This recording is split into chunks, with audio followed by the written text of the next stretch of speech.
Hello and welcome to the Sports Grad Podcast, your bite-sized guide to enter the sports industry. And joining me, as per usual, is Dr. Williams. How are you, mate? G'day, Ryan. I'm fantastic. Thank you.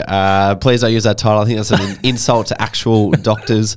In fact, our guest today likened us to actual journalists, which I think is probably another insult to real journalists. So I did notice that. Yeah. But we'll take that compliment on board. Oh, you'll certainly hear it when you get into the episode. He does refer us as potential journalists, which is awesome. Yeah, but I haven't got 10 years of study in me. No, and I don't want to be chasing around people. But big respect to those who do. I think it's phenomenal. Absolutely.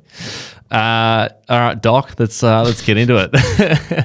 I'm Ryan Walker. He is Ruben Williams, and we are two mates who met at Cricket Australia, and now we help people find their own dream job through this very podcast and our online community.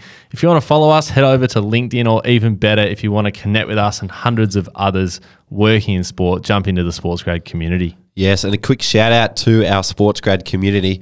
Now, I've got a very special shout out today because this message came to me through LinkedIn during the week. It's from Francisco Garcia. Now, Francisco is not a Sports Grad member yet, but he's an avid Sports Grad podcast listener. And he's just got a job in corporate sales at Sporting Club de Portugal, also known as Sporting Lisbon. Wow. The birthplace of Cristiano Ronaldo. It was his boyhood club. Boyhood club, that's it. Now, listen to this, Ryan. Francisco says, "Hi, Ruben. Nice to connect with you. I took on board many of your networking tips and thoroughly enjoyed listening to your podcasts. All this together contributed and helped me secure a role at Sporting Club de Portugal's commercial department. Starting in January 2023, I will be pursuing a work and holiday visa in Australia, where I am eager to be involved with opportunities in the sports sector. Would this be something that Sports Grad could help me with? If so, I'd be more than happy to become a Sports Grad member." We could have ties to Cristiano Ronaldo inside the Sports Grad community, Ryan. Geez, that's amazing. We love worldwide grad. Yeah. Well, this is what I said to him. I said to him, if you are international and you want to grow your network in Australia, the Sports Grad community is a perfect way to do it. Well, you may as well do it now so that when you rock up, you've got a few connections. Exactly right. And he's not the only one doing it. There's people living in 13 different countries around the world who are a part of the Sports Grad community. We got our friend Romy over in the Netherlands, Josh who's in Canada, who's an absolute favourite of ours. So there's people everywhere who just want to be involved and build this global community. So Francisco, we'd love you to join. Please come and bring that Cristiano Ronaldo energy into our community. Yeah. A public plea to Francesca to come to the community. It's great. That's it. So if you like Francisco, who's going to jump on no doubt, or you are like Sporting Club de Portugal, who will also no doubt join our community at some point in time. Yeah. And they'd be listening as well. So shout out to them over in Portugal. Yeah. Head to www.sportsgrad.com/community to learn all about what we do and how to get involved. Wonderful, Rubes. I love when we get creative with that bit. I think it's great seeing people all over the globe finding jobs. The global podcast. We are the global, the family podcast as well, as you love to call it. All righty. Let's get cracking. But before we do, Rubes, exercise and nutrition are increasingly in the spotlight, and for good reason. Deakin is the #1 ranked sports science school in the world. Incredible. Whoa, in the world. At Deakin, you don't just learn about the future of sport, you can access it with state-of-the-art facilities, cutting-edge research and advanced technology, all at your fingertips. As an international leader in sports education, Deakin prepares you to shape the sports industry of tomorrow. Get the real-world experience you need to join the growing list of Deakin alumni who hold leadership positions, like our good friend Steve Moore at Carlton Footy Club, Deakin alumni. So check out Deakin's website for all the information on exercise and nutrition, and join the #1 ranked sports science school in the world. Great podcast guest, Steve. He was good. What number? 159 earlier this year. He's around good. that mark. He's very good. I think it's wrong. It's around that mark though. Okay. Anyway, another excellent podcast guest is Jason Chan, who joins us today. Yes. Now, Dr. Jason Chan has been the Chief Medical Officer for the Melbourne Storm Rugby League Club for the past 8 years. And during this time, the club has won numerous premierships and accolades for their professionalism and preparation, which you will hear all about, Ryan. And some of the numbers are staggering. 8 consecutive preliminary finals appearances, 4 grand final appearances, 2 premierships. That is outstanding. As good as any club in the world, that record. Now, Jason is also part of the Melbourne Sports Industry Group as a sports doctor and has been has 25 years experience in sports medicine, orthopedics and musculoskeletal injuries. Now, this is a bumper episode, so strap yourself in, and particularly if you're interested in that space, because Jason walks us through exactly what a team doctor / chief medical officer does day to day at an NRL team. And he also gives us what you need to do to be successful in it. He's got a couple of really key skills that are integral to success in this space, and Jason just shares all of that with us. Yeah, absolutely. He also spoke about how important volunteering was, but he also spoke about how to get the most out of that experience. So you're not just kind of doing volunteering experience and that's it. He said there's a lot of things that go into it, and especially for sports med students that are out there looking to get some sort of placement with grassroots clubs, he basically just walks us through how to make the most of those experiences so that when you walk away, there's likely going to be an opportunity for you. Yeah, I loved what he said about give value. Don't just offer your time, like actually give something back. What have you got to offer? And finally, I thought it was really, really interesting finding out how important loyalty is at the Melbourne Storm.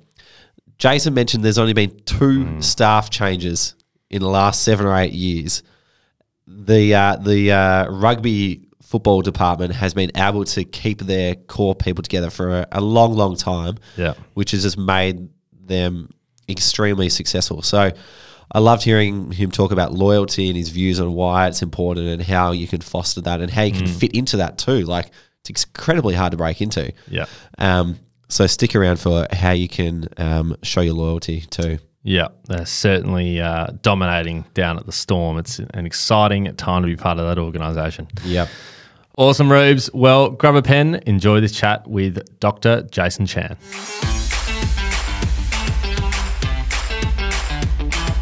Jason, welcome to the Sports Grad podcast. Thanks, Ryan. Thanks, Rube. Jason, you're actually the second sports doctor that we've had on this podcast. Our first one was old Peter Bruckner from episode 112, but we've just found out that you guys have crossed paths way, way back when your journey was just beginning. Yeah, we have. That was actually 30 years ago now in any case, and I was a very raw sort of medical student, and Pete was an up-and-coming, I suppose, guru, if you will, in the sports medicine field. And I think just published his first book actually in that same year. So we have crossed paths before.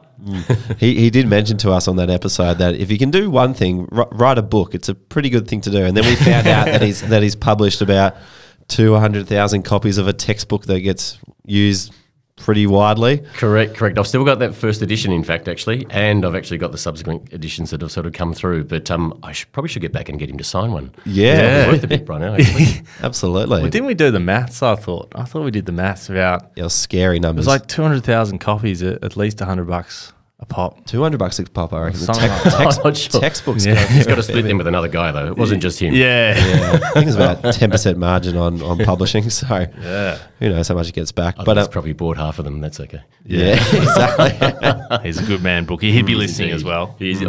Sorry, Pete. Well, Jase, let's talk about your journey. Where did sports medicine begin for you? What sort of set you on the path to where you are now at the Melbourne Storm? Yeah, so like most people probably in sports medicine, we all effectively have a love of sport that's sort of been championed by our parents or our uncles and aunts and whichever, and I was probably no different, although I wasn't certainly the AFL footballer, having played in the St Albans under-13s, and I did kick a behind one day. But beyond that, I used to play a bit of badminton, won an Australian title long time ago. Fantastic. As a junior, and then ruptured a couple of Achilles and an ACL and a PCL, and sort of decided there's probably more money to be made in doing sports medicine itself. So that'll do it. I sort of took that. It does indeed. Although my daughter's done 4 ACLs, so that's a really terrible thing. I think I've given her the crap gene sort of through that process. However, so my interest of sport was through that path, and it definitely wasn't going to be as a professional athlete. So I took it to that next level where doing medicine, it was sort of the natural fit for me, and I never really saw myself being inside all the time. And so through my love of orthopedics and sports medicine, it sort of gravitated that way. Nice one. In terms of what we love to talk about on this podcast is sliding doors moments. Yeah.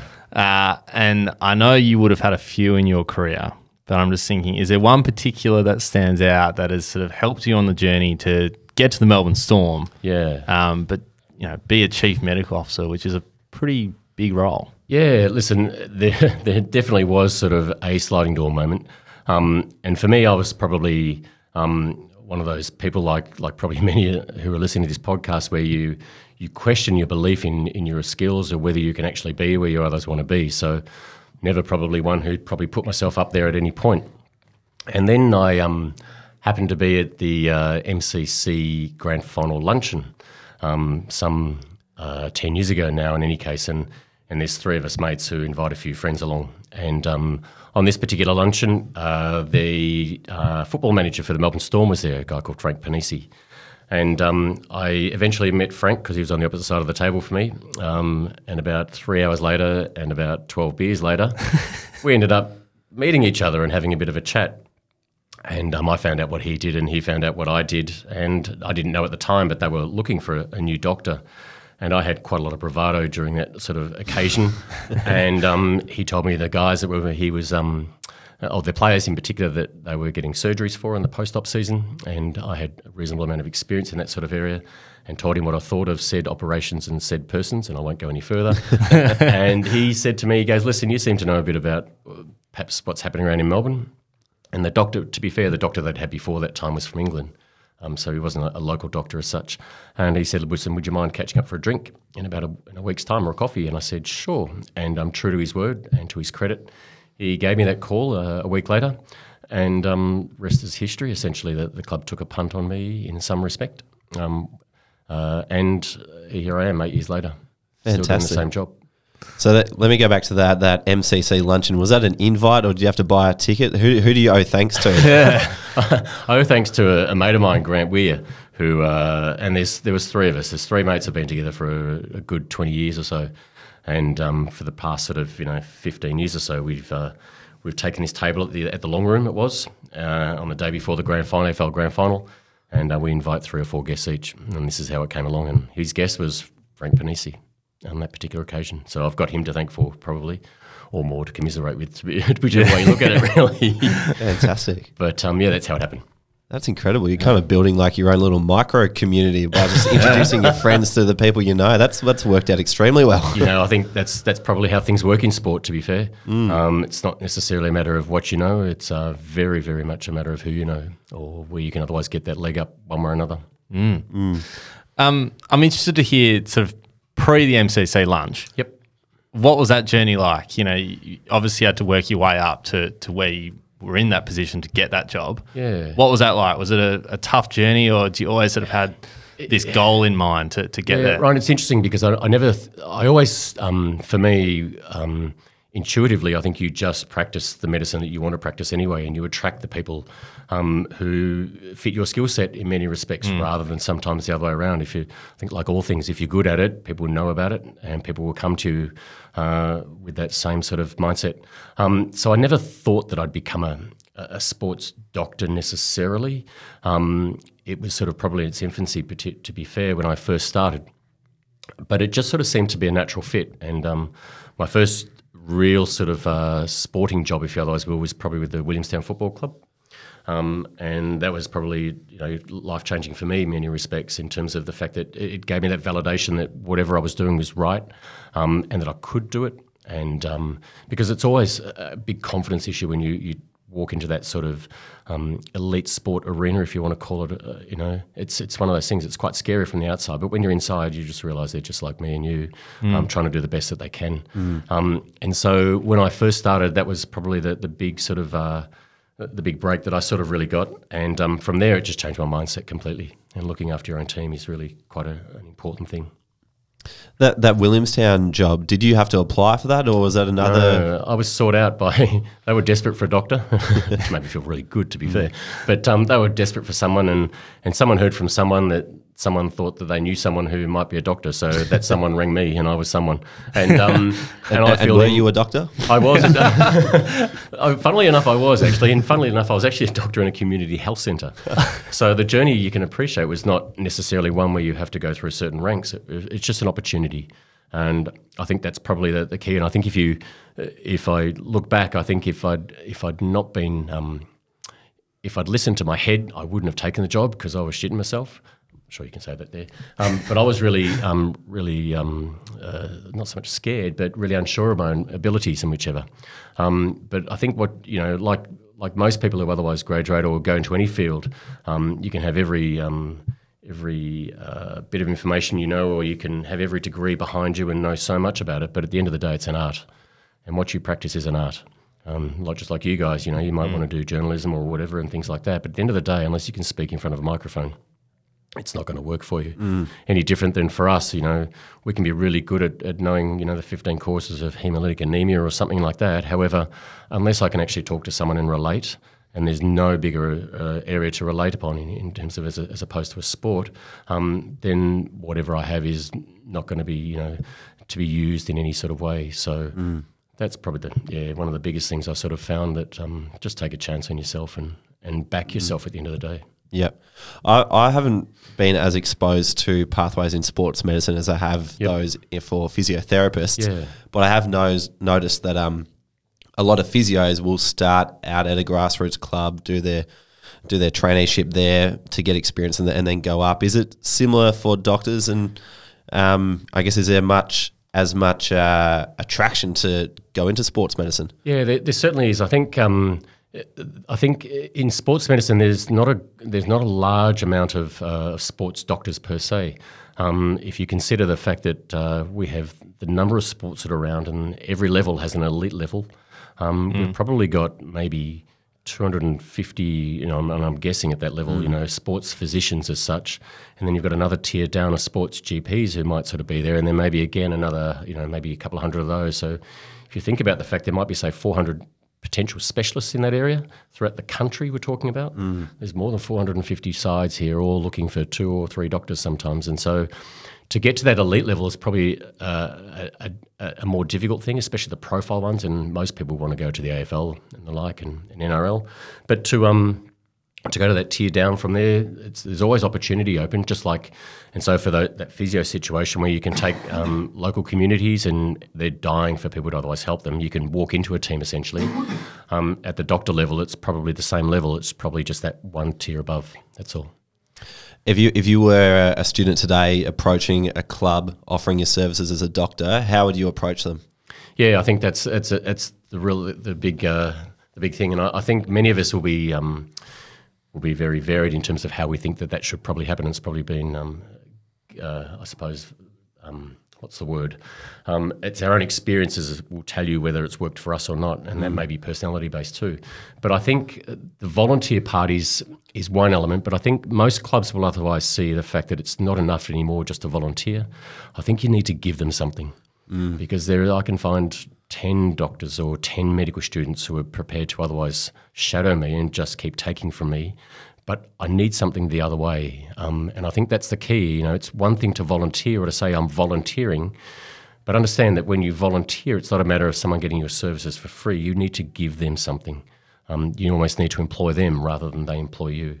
And I think that's probably in my time in sport, if I've ever seen any volunteers, the ones that do best, or the ones who we keep on in any sort of point, are those that invest themselves. And that's probably the best thing you can get out of it, is to pay back your employer, essentially, is probably the best way to get through, is what I sort of see. Otherwise you get people along for the ride and who say, well, I'm volunteering so I don't have to turn up, or I don't have to do that extra session. That's where you're not going to get anything out of it. For medical students specifically, do you have a certain example of something that they could offer to give back to the club? Yeah, medical students, their role is actually probably a little bit easier now. There is a group it's a Sports and Exercise Medicine Students Association. There is now SEMSA, I think it's called. And so there is an avenue to go through as a medical student now. From getting access to elite sport, or to find out whether it's actually what you want to do, because it's like physios. Everyone starts, or not, shouldn't say everyone, but many start physiotherapy all wanting to be the Collingwood physiotherapist or the like. But the reality is that maybe 1% of you will get there. In medicine, it's probably not so much of a cutthroat circumstance. You can pretty much get there if you are just prepared to put the work in. But if they were to do anything at all they need to do is to contact us. It's interesting, I think, in medicine, and certainly doctors almost across the board, all they want to do is teach. It's how we're taught, and it's the only way you're going to learn. And so we all are happy to teach, and we'll happily give our time up free. I've never actually met anyone who says no. So anyone's just got to contact the club and say, hey, listen, I'm a medical student. Would you mind if I came and shadowed the doctor for a while? And they'll pass the message on to us, and away we go. Hopefully I won't be inundated with that sort of students. But nonetheless, if they did, I'd be more than happy to sort of try and accommodate. Prepare your LinkedIn. It's about to get absolutely exactly right. We'll get into real sort of brass tacks sort of stuff here. But what sort of stuff would appeal to you if you had, say, 10 offers come across your desk of people who wanted to shadow you? What would you look out for most? Yeah, I think what I'm wanting to do is to, when I'm looking at a prospective sort of person to come to the club, or to otherwise try and sort of see if I can help in any sort of way, and think they're going to get benefit from it, it's someone who's actually, I think, is you can see that they've got, for me, a history of the fact that they'll stick at something. As well as a circumstance whereby they actually have the ability to learn. And I say that by, I think sometimes in our industry, you get a lot of hoppers. That is, people who go from this team to that team to that team to that team to that team, and they'll always, you just know that they're here and they're going to use you for a period. I'd love to have someone who's vested. So if someone said to me, listen, I've been a keen supporter of rugby league, or I like rugby, or I've been with a team, my grassroots team now, for 6 years and I started as a trainer there and a water boy and gone through. I'm thinking, this is great. I can actually offer something, and more, but like I said, I'm always looking for someone to give me something back. And loyalty, in many respects, is something that always will come back to pay you in spades. So for me, I'm going to be looking, yes, value at their CV. I'm going to look to see whether and if they do stay around a club for a long period of time, it says to me, you know what, they're a club person. And that's super important for me. We've had lots of people come through our club who will last a year, and they're just, unfortunately, their personalities don't sort of fit. And the reality is that you can be the smartest bloke on the block, but if you have no personality that will fit with my club, then you're not going to last any time, because you just become detrimental and a legacy, and a noose around our neck at some sort of level.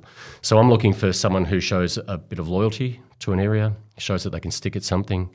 They've done their groundwork, and they're not, At the same time, I sometimes look at some kids who I think, you know what, this kid will be great. I think he'd be really good, and he's got very, very little experience, but you know what? There's just something about him. So put your hat in the ring, and be confident in what you do.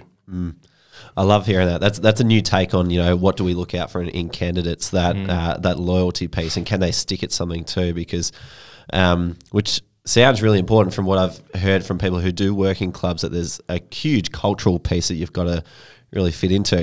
Yeah. I remember speaking to a bloke who used to work at the Brisbane Lions, and he'd been out of the sports industry for about 6 months, and he said to me, I'm really keen to get back into a club. Like, wouldn't mind working for a national body, but a club is really want to be, because it's got a different sort of feel to it. So it's interesting to learn what's important to that. Yeah, Ruben, I think it's a really sort of important thing. And in particular, at my club, being the Melbourne Storm, we've changed, I think, maybe one staff member in our entire football department in the past 6 years, maybe even 7 years. Wow.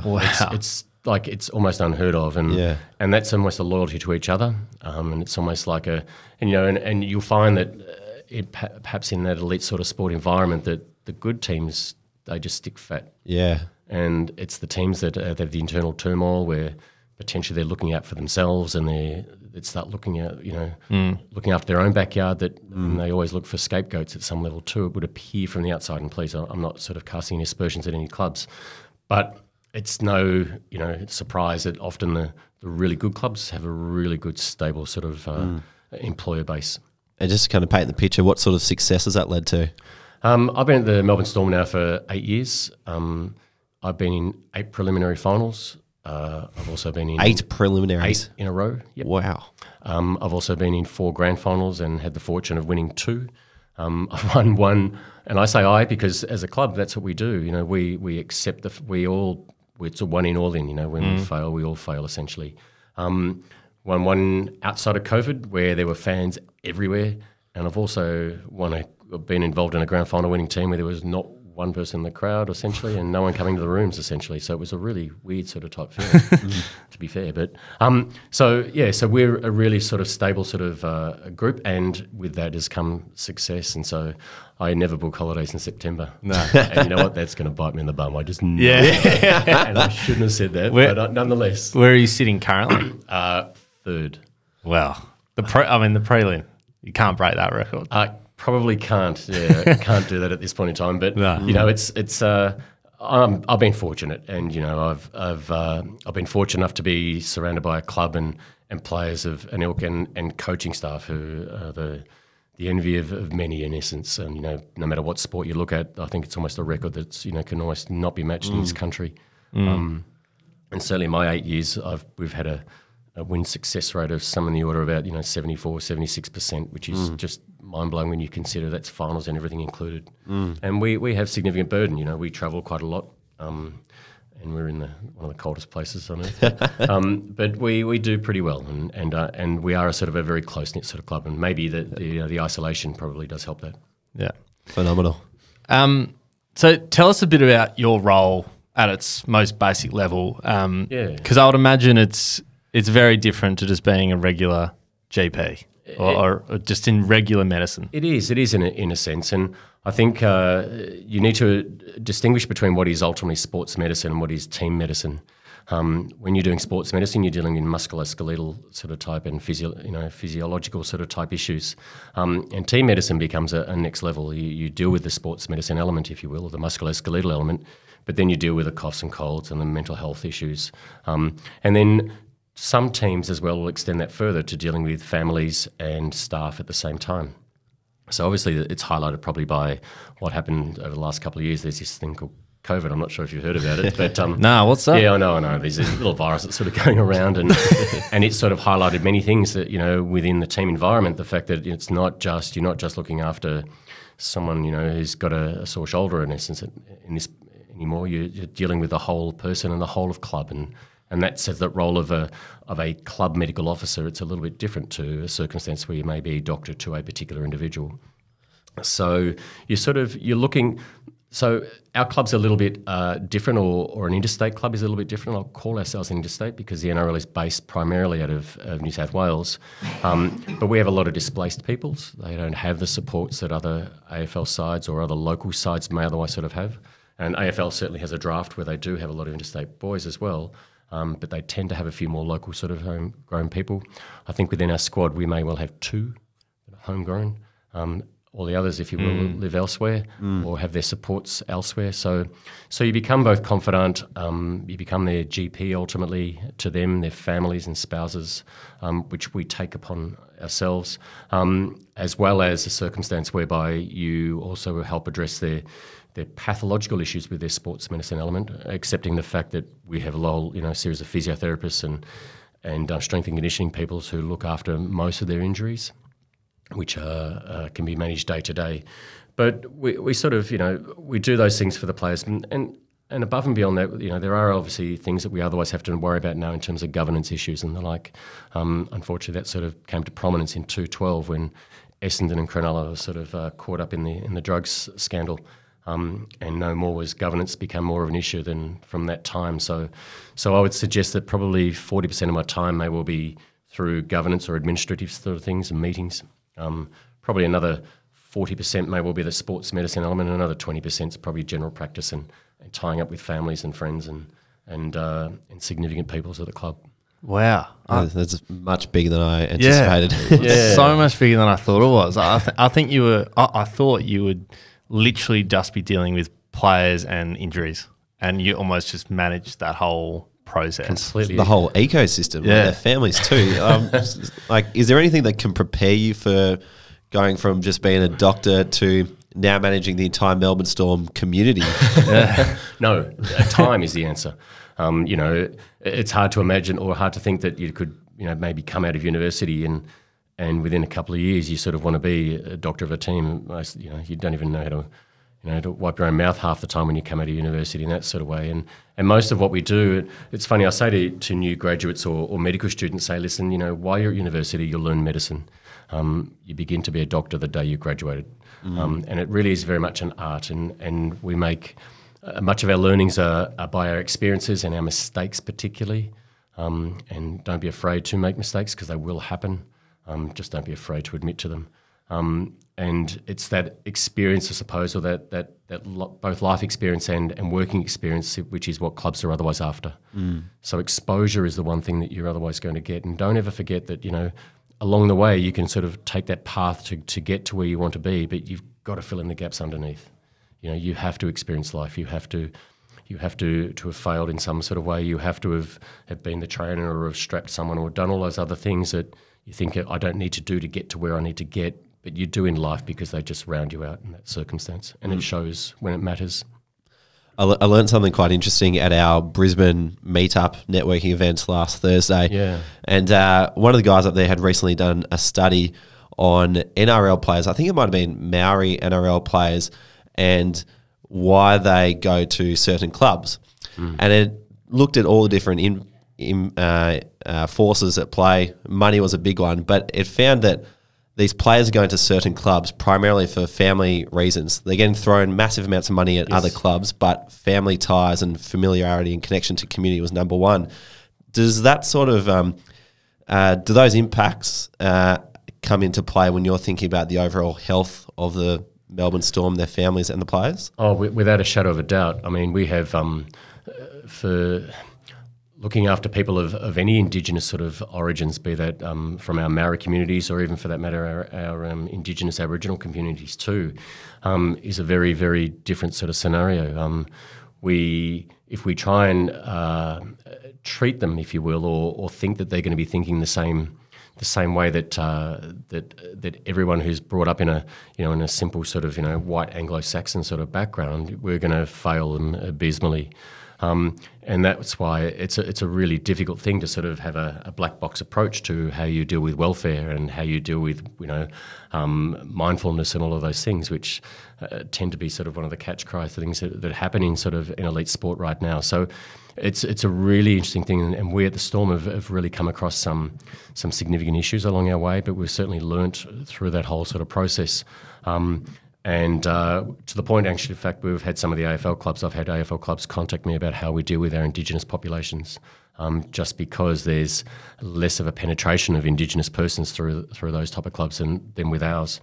Families, there is a huge draw in many respects, and often we find that decisions to come to a club aren't the players themselves as much as they may well be from their families or from their communities in many respects. And also being mindful for the fact that the players are there for the love of rugby at the end of the day, but their monies often go straight back to their families or their communities to sort of help them. So often they're there, at the will of other people as much as they want to play, but their motivations sometimes become quite different. And when they fail and then when they get injured, the ramifications become massive. It's not just a simple case of, oh, bugger, I'm out for 4 weeks. It really can sort of, impact the entire community that they otherwise have, and they've got these little, I suppose, little micro communities inside their communities, and it's such an important thing, and we've all learnt along the way that that's a real importance to us, and we're fortunate to have a couple of a stable sort of staffing who otherwise fully understand that circumstance, and they've got a different belief system, and we found that out through COVID particularly, and it's based on not just ethnic or ethical issues, it's often religious based too, and so we do face many sort of problems, and problems is not a right word actually, because it's not, differences is a better word, that we have to work with and accommodate, and we've always got to be mindful of those circumstances, and to be honest, I'm not always the best person at that, but I try as much as I can, and we as a club do, I'd hope to think as well as most otherwise do. There you go. I think at the start of this podcast, I thought your role was just about surgeries and injuries, and then it's developed into, you know, looking after the overall well-being of the entire club, which has a massive awesome retention play for not only the staff but the team list as well. So you've got a huge role, Jason. A lot on your plate. I'm not sure whether it's huge or not, but it's just, you know what, at the end of the day, we just do what we do. You know, I do my job, team looks after itself. Yeah. That's all we do. I'm interested. This is super interesting stuff. What's the number one skill that you need to master in your role right now? Because Right now? it sounds like there's about 50 skills you need to have, but what's the number one thing? Communication. 1,000,000%. It's when you're dealing with a circumstance where we've got probably 40 players I've got to deal with. I've got another 30 staff members I need to deal with. I talk at board meetings. I have meetings with other doctors and communicating. I need to speak to other surgeons, other physios, same language. I need to speak to families. Communication is probably the number one thing. There's an old saying that we have in medicine, more mistakes in medicine are made by not looking than not knowing. So knowledge is something that you can always get and you can always defer to other people. But that ability to otherwise look and listen are the most important sort of thing that I probably have. And with that, you learn lots of things. You know, you learn empathy, and that comes in life. But ultimately, it's communication. If I can't communicate, and that's a two-way street, and if they're not prepared to tell me how they're feeling or approach me in the first place, then I can be the smartest person on the block, like I said before, and not be able to utilise any of the skills that I otherwise have. So for me, it's all about communication. They rely upon my experience, but they seek my knowledge. It's what they do ultimately. It's interesting you said, like, you can always find knowledge. I think that applies across any field out there. Like, you can always find the answers, but it's how you actually portray that and speak to people about that. I think that's a really interesting thing, because I think in many circumstances, I think of some of the graduates, and I'm talking mainly around the exercise sort of physiology sort of type situation, everyone's the latest guru this week, next month, next year, whichever. And everyone will try and position themselves to be in the presence of that said guru, if you will. I think you need to be mindful of the fact that, you know, said gurus are flavour of a month necessarily. It's not necessarily that they can communicate well or that what they're saying is correct. They've had a period of time when people are listening and watching, and they've had some good results one way or another. But I think what you need to do is you need to make sure that when looking at that circumstance, that you surround yourself with people who you think, or look for people who you think will epitomise the way in which you want to practice, or who embody perhaps the principles that you think as a person that you can live with. And then you get to otherwise see whether that's what you can otherwise live by. Because some of these guys who are, again, gurus, you can't live by them. You can't live with them. You can't live next to them. You can't do what they do, because it's just impossible humanly. So it's important that, you know, you get an idea of what it is to almost try and mirror yourself and see what it actually is to be your best self through the eyes of somebody else at some point, and then to experience other things along the way. It sounds like, you know, and it's probably some just life advice in general. It's around like you are the person, or you are the person that you hang around with. Like the people you surround yourself with, you almost become. I say that to lots of our boys. I say, you know, if you find yourself surrounded by dickheads, chances are you are one. Yeah. You know, and there's a book by is it Stephen Biddulph, who Raising Boys, it's called, in essence, and they talk about, you know, in villages of the like, where, you know, ultimately people will otherwise surround themselves with significant, or boys in any case, will surround themselves with significant men, not necessarily the best at this or that, just significant men. You know, so it's important that you surround yourself and, get to know that particular guru, but also surround yourself with people who have been in that industry for 30, 40 years, who've survived it, and have a series of people that you have. Not just put all your eggs in one basket and thinking, I need to be with that person, and then burn that person and then go to the next person. Burn that club, go to the next club. Doesn't work that way. Loyalty, like I said, is one thing that I look for, and I can tell you right now, my club will look exactly the same thing. And I don't doubt that well-run clubs and good clubs will all be looking at exactly the same circumstance. They want loyal people who will add value to them and who they can add value to, and are not lost once they've left. Yeah. And the value that they bring to the club just compounds with every year that they stay at the club. You can't just replace one person with another and expect them to do the same job. No, absolutely, Ruben. You sort of, at North Melbourne, they talk about that shin bonus sort of spirit, sort of thing where you go to the place and it's like, well, why has it been like that? And I can't answer what it's like now, and I'm sure they're sort of leaning upon that quite a lot right now when they're going through difficult times. But it's like, I think clubs like, say, something like the Storm, which have been so successful, is that you try and think, well, I'm going to grab their physio and I'll take them. You can take one cog out of that little thing, if you will, and it'll just keep going along, because it's just it's an ethos that they have at the place. And just putting that person into a club that's not so good, likewise, is not going to necessarily fix their problems. So it's like almost saying, where does the vroom come from in a Ferrari? Well, it's the sum of the parts. And so in any circumstance, you need to be, again, part of that sort of that whole sort of group and adding to it, or you're detracting. Jason, you sound pretty well read. You've read Raising Boys. You've had you've had Peter Bruckner's first edition as well. Do you have one book recommendation on communication? On communication, no. I must say, what I am doing right now is I'm reading a book called 4,000 Weeks. Oh, yes. Which is, and if you can vaguely do your quick maths, 4,000 weeks is about as long as you've got to live right now. And it's all a matter of, I picked it up and had a bit of a read about it, all because it's all about time management. And in this world of where we're sort of running around and, you've got a couple of jobs here and a couple of jobs there, and certainly in elite sport, certainly in my field, none of us are full-time in that role. We juggle lots of things, but it's relevant for people who want to do elite sport and doing a lot of travel and trying to juggle family and friends and children and the like. 4,000 weeks, is, as I said, is as long as we have to live. And it talks about time management for mortal people, not immortal people. People who otherwise, try and aim for that inbox that has zero or answer every message and the like. And it says, what?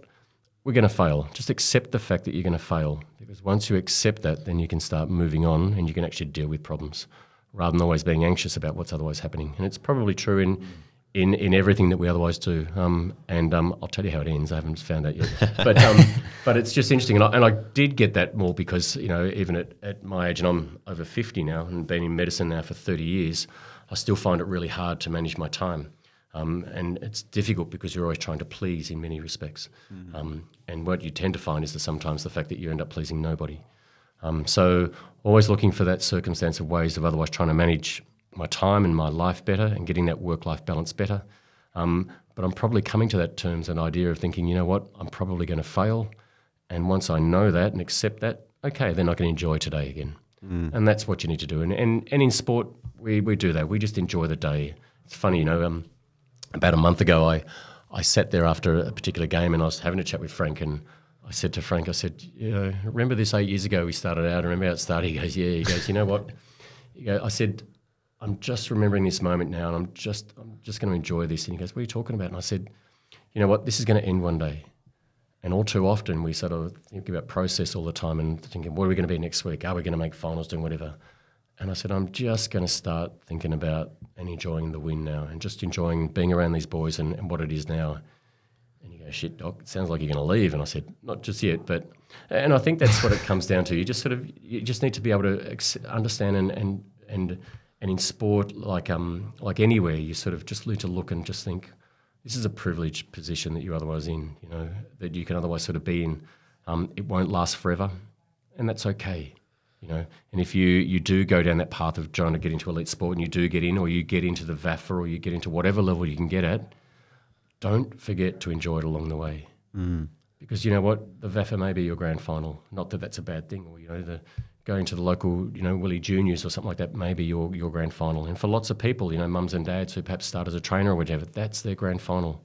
Enjoy it. It's a great ride. It's enjoyable. And it's nice to aspire to do something, but just enjoy it along the way. It sounds like if you want to learn how to communicate, go out and talk to people is the best way. But 4,000 weeks is a great recommendation to pick up. I'm hoping to leave more than 4,000 weeks, by the way. I haven't got many left. Absolutely. And I love the theme of gratitude that you kind of brought to this as well. We might continue down the philosophical path and just find out what motivates you each day to come to work. Motivates me. I'm probably I've got 5 children and I've got 2 grandchildren now. In fact, I'd had 5 children by the age of 30. So I was a young father and probably not the best parent in the world to begin, only because I wasn't there for time-wise, but I've certainly tried to be a great father if I otherwise can. So my motivation for lots of my early career, if you will, was family, and it's pretty cliched, I suppose, but true. But my motivator right now is me, actually, and that's I don't want to sort of sound selfish in that sense, but my motivator is that again I recognise the fact that it's time to sometimes just to sort of to pay yourself firstly rather than pay everyone else, and I've spent my large part of my life paying lots of other people, family and the like, and friends and the like, and now this is for me, which is probably where I sort of can wanting to sit down and just enjoy the ride as I can, recognise the fact that I'm not the best in the world, and I've never felt that. I'm no longer going to try and be the best, which I think we always try to be for a long, long time. I'm just going to be the best me I can be, in a sense, and just enjoy the ride as I can. So that's probably my best motivator. I think if you're in it for money, you'll fail abysmally. You'll never be happy. There's no doubt that it helps you along the way to do those things, and I'm not for a moment going to suggest that that money's not a factor whether you want to pursue a career like mine or even in the industry, because it's a really tough industry to make that career. But it can't be a motivator. It has to be about desire and will to be the best ultimately, which is what we share with players. It's interesting. Like, do you think the motivator being you, is that because? Well, actually, no, I'll rephrase that. Do you think you need to be well established in your career to have that as a motivation? I think it's a luxury. Yeah. I agree, Ryan. I think you could argue it's a first world problem. In many respects, it's definitely a luxury. And like I said, my children I had very early, so I've got like I said, grandchildren. So essentially, it's myself now.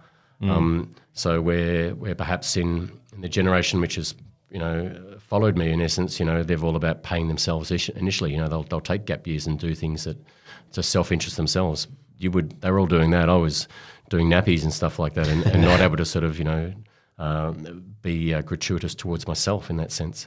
So I'm probably back-ending that right now. And I think for some of my colleagues, that's they're still got kids. They're still, grappling with school fees and the like too. But I think that certainly is something that experience certainly allows you to do. But I think not only does it allow you to do, it also teaches you. You learn along the way that it's okay to say that, because it sounds arrogant sometimes, and it sounds selfish when you think about it. And if you go to a job interview and say it's all about me, well, you're going to think, well, hold on a minute, I'm not really sure that that's what I want to portray. So it comes with, it can sound that way, but I think if within yourself you actually accept the fact that, no, it's okay now, it's okay, and I'm going to allow myself and to feel that way, then I think only good can come from it. Nice. It's funny you mention that, because that's one of the biggest questions that we get from students. How do I talk about myself in a job interview without sounding like an arrogant prick? Yeah. Well, I think the key there, Ruben, is to talk about yourself, not to actually tell someone how good you are. Yeah. Because they want to know who you are. That's what they want to know. So, I think, one of those little things is, always ask 5 questions. Whenever you're doing an interview or anyone's interviewing you, always ask 5 questions, because that way you otherwise show that, and you can just start displaying some empathy, and also give them an understanding of who you are by some of the questions, rather than continue to tell everything that you otherwise that you are, or you think they want to know. Ask them questions and they'll tell you what they want to know. Yeah. By essence, because you actually find out who they are. Yeah.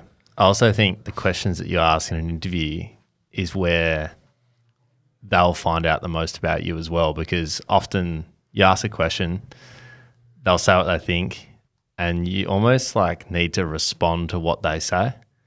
So that kind of shows a lot about it as well. It's not just the standard interview questions that they throw to you.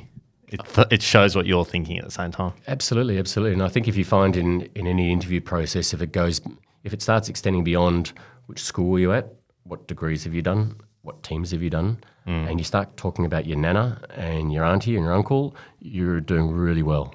Yeah. That's what I believe, because they're wanting to know and they're engaging. And that, for me, like I said right at the start, is the thing that will, for me, just discriminate between who is someone that I want and someone who, okay, he's just someone else who's in it for himself. Yeah. When we spoke to you previously, you mentioned to us that one problem that you see a lot of people coming through is that they feel intimidated because there's a lot more highly credentialed people working in that space. What would you say to people who are desperate to break into the sports medicine industry but do feel that pressure? Yeah, listen, I think there's always going to be someone at the top of the tree. There's always going to be someone that knows more than what you otherwise do, or knows the most, essentially, and it can be incredibly intimidating. I get intimidated to this day by the people that I'm surrounded by and other doctors that I otherwise speak to all the time. But no one ever asks me at the end of the day what my credentials are anymore. It's what I do that otherwise says volumes about what they think of me. And so for someone who's coming into the industry, I suppose, be comfortable with what you know. If you truly believe that you know enough and to get to a particular point, then have belief in that, essentially. Don't double guess yourself. And you will have done that by speaking to some people. Like, you're not going to go in virginal, effectively. You're going to speak to a couple of people and say, listen, what do I basically need to do? And you'll get, 70% of things will be common amongst everyone you speak to. Okay, do that, and you start off great. Have belief and comfort in the fact that what I do, I know well. Beyond that, it's then a matter of saying, well, okay, what other skill sets do I need to otherwise get to somewhere? Right, I need to look after my own team. Okay, you can be a lackey for so long, yeah. So I've got to look after my own team. Okay, I've got to show the fact that I'm willing to persist, not only just being a winning team. I'm willing to persist, and I'm willing to do those hard work yards.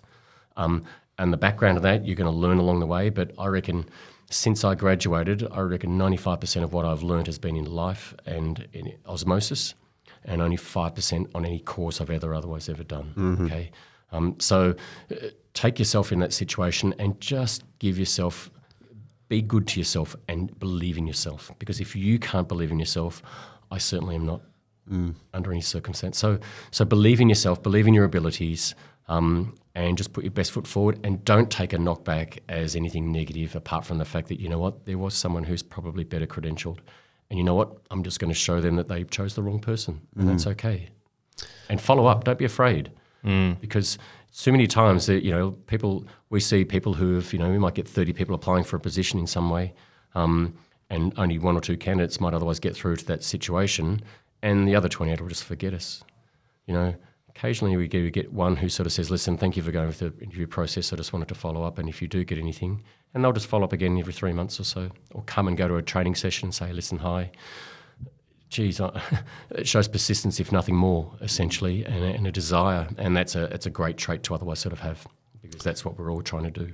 Yeah, we had Morgan Mitchell on the podcast about a year ago, 800-metre Australian Olympian, and she said to us, self-belief is a hell of a drug. So if it's good enough for an Olympian, it's probably good enough for anyone. Oh, 100%. I think you need to have that self-belief, and I think in sport, you'll know that, and especially in combative sport, if you can see doubt in people's eyes, and once you see that fear or that doubt in their eyes, then they're trained to otherwise go at their prey in many respects. And in our industry, it's the same thing. If any coaches sort of see any weakness in some of the decisions we make, they'll question it again and again. And once you start being questioned, then you've lost them. And once you start to lose them, then you're no longer part of the team, you become part of the problem. And so it's really important, the fact that you have self-belief and you actually just commit in that sense. Yeah. Awesome. This last question we do love to ask our guests coming in. It's a Ruben special that he loves to pull out. So I thought, why not bring it out for you? But it is, if you could leave a note to your younger self who's at uni, you're probably studying out there, whatever you're doing down at uni, what would that note say to yourself? Be kind to your parents. It's a very different angle to what we've past. Listen, if I could leave that, I think it'd probably be, to be brutally honest, it'd be to believe, just to believe in myself. I came probably from a slightly different background, at a time when Australia was a little bit different, being from my father being Chinese and the like, and the White Australia policy around. So it was a difficult sort of period of time, and racism was quite rampant through that sort of period. And you were forever, the idea was to never put yourself up there because it was only ever going to be beaten down from you. So certainly that's not something that has to happen now, thankfully.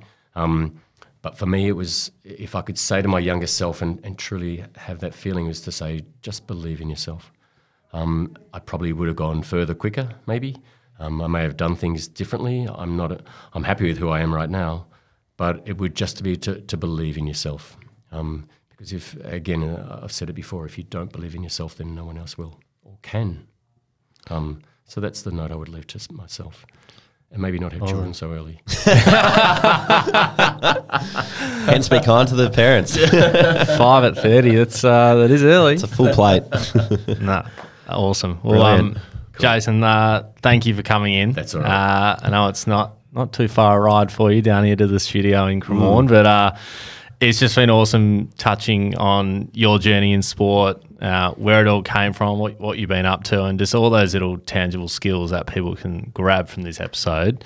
Not just if they want to get into sports medicine, but just in life in general. It's been awesome just getting those from you. So good luck for the rest of the season. Go the Storm, and hopefully you don't miss out on that prelim or grand final. You don't need to book any holidays in September. I'm upset that I've said that now.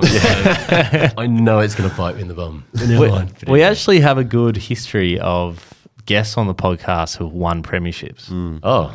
And we have the luxury of being quite selective of who we get on. So yeah. You knew this already. Yeah. So it might be an omen for you. No, let's hope so. Good luck with it. Terrific. Thanks so much. Thanks, boys.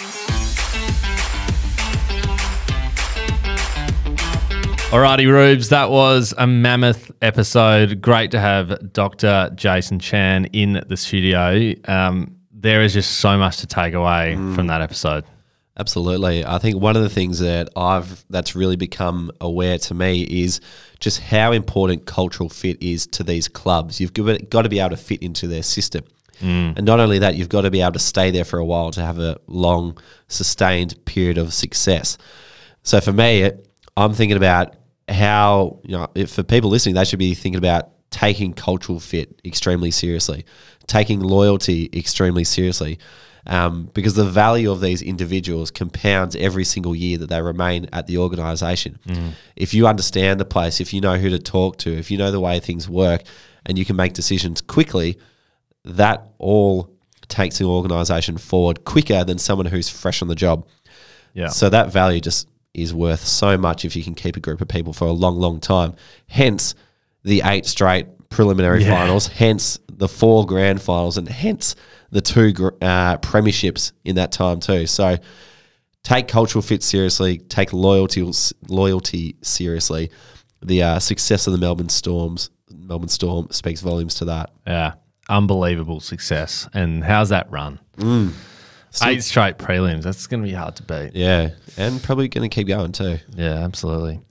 I loved the emphasis he put on communication. Like, I think, for everybody out there, but, specifically for those in the sports med space, you can know all the info in the world, you can have all the knowledge in the world, but if you can't communicate it, it'll all be worthless. And he had a few examples there around, the need for him as a team doctor to be able to communicate with his players. He can tell them whatever they want, but if he can't connect with them and communicate with them and understand them, they're not going to respond. So it's going to be worthless in the end. So I think those out there, just try and master those communication skills, get really comfortable, and learn how to connect with people, because that's what's going to get you further. Yeah, absolutely. And finally, he hammered this point home on a number of different occasions, Ryan, but he's lived it. So Jason has had a number of different things, not just studying for 10 years straight, but also all different parts of his life that he's had to work extremely hard at. But he's made it to this incredible job where he's now working with an incredible organisation, achieving incredible success. And the main message out of that is just believe in yourself. Continue to believe that you can reach these heights, particularly if you are pursuing the career that Jason has had. If you want to be a doctor in an NRL team or an AFL team, keep going, because whilst there's not many of these jobs around, they're not that competitive because there's not as many people going for them. Yeah. If you think about how many people last the journey of a medicine degree and beyond that, or want to volunteer at a club to get sport-specific experience, the field becomes incredibly narrow by the end of it. So keep believing in yourself if you want the same career path that Jason has, because it is quite possible if you're willing to put the work in. Yeah, absolutely. Awesome. It was a great episode. He's a great talker. Like he can talk. And as I said this to you off air, every question he answered for us, I feel like we had about 5 questions that we could ask back. Yeah. Which is a sign of a great podcast. So great job. Speaking of great podcasts, any other episodes in this realm of sport that you'd recommend for some people out there listening? Yeah, well, I tried to get a book recommendation off Jason so that people who want to develop their communication skills had a resource to go to. Yeah. We couldn't get a book recommendation, so I'm going to give you a podcast recommendation, and that is episode 124 with Hamish McLaughlin, who is the face of Channel 7. He is the one of the greatest presenters in media in Australia at the moment. And he is the perfect person to teach you about how to connect with an audience, how to connect with a hiring manager in a job interview, how to connect with someone in the street. He's just an excellent guest. So episode 124 with Hamish McLaughlin is another brilliant one. But if you want more sports medicine, 112 with Peter Bruckner, which we also touched on at the start of the episode. Nice one. I just checked that and that's bang on. 112. You're on a roll with the episode numbers. Thank you. 2 great episodes, those 2. So check them out if you haven't already. Great. Well, connect with us on LinkedIn if you haven't already. Plus, be sure to jump into the SportsGrad community. We would love to chat with you on there. Head to our website at sportsgrad.com.au/community to join, or head to the link in our show notes as well. Also, if you love the show, we would love for you to rate the show 5 stars wherever you listen to your podcasts. Subscribe on Apple or follow on Spotify. Thanks for listening. We'll see you next time.